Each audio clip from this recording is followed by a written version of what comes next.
You're trying to pick the better chain for fast transactions in 2026. This is the fight that matters. BlockDAG versus Ethereum, speed, fees, and which one actually feels faster when money is moving. On paper, Ethereum still fights through limited layer 1 throughput and can get expensive under pressure, while BlockDAG is pushing a much faster and cheaper story. Stay to the end because there is a clear winner depending on what you value most. Let's start with speed.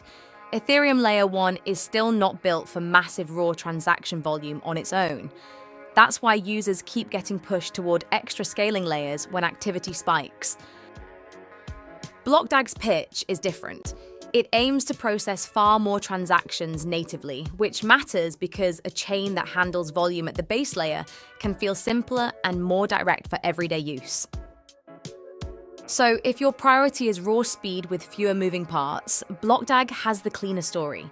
Ethereum can absolutely move fast too, but usually with more infrastructure wrapped around it. Here's where the use cases get interesting. For sports betting payouts, NFT flips, micropayments, and high-volume DeFi, the winning chain is usually the one that stays fast and cheap under constant activity. That leans the conversation toward BlockDAG for payout-heavy or microtransaction-heavy apps, because those models break fast when fees rise or confirmation flow feels slow.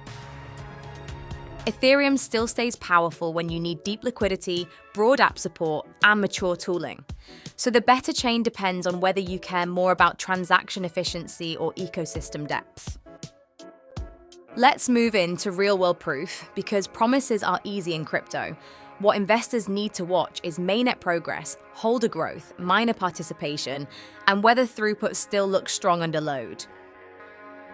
If BlockDAG keeps converting interest into active users and distributed network support, that strengthens the speed narrative a lot. And if EVM compatibility stays smooth, it lowers friction for builders coming from Ethereum. That's the real test for 2026. Not just headline numbers, but whether BlockDAG can prove fast, usable performance when real demand hits the network. Now for the risks, because speed alone does not remove execution risk. BlockDAG is newer, which means a shorter live track record and more questions around how it performs across full market cycles. There's also volatility, liquidity risk, and the usual crypto challenge that early momentum can fade if adoption stalls. Fast chains look great in theory, but markets punish projects that fail to turn hype into sustained usage.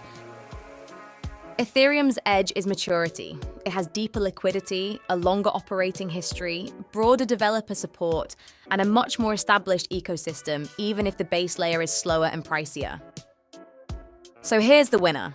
If you're judging pure speed and low transaction cost in 2026, BlockDAG has the stronger pitch today. If you're judging ecosystem depth, Ethereum still holds the crown.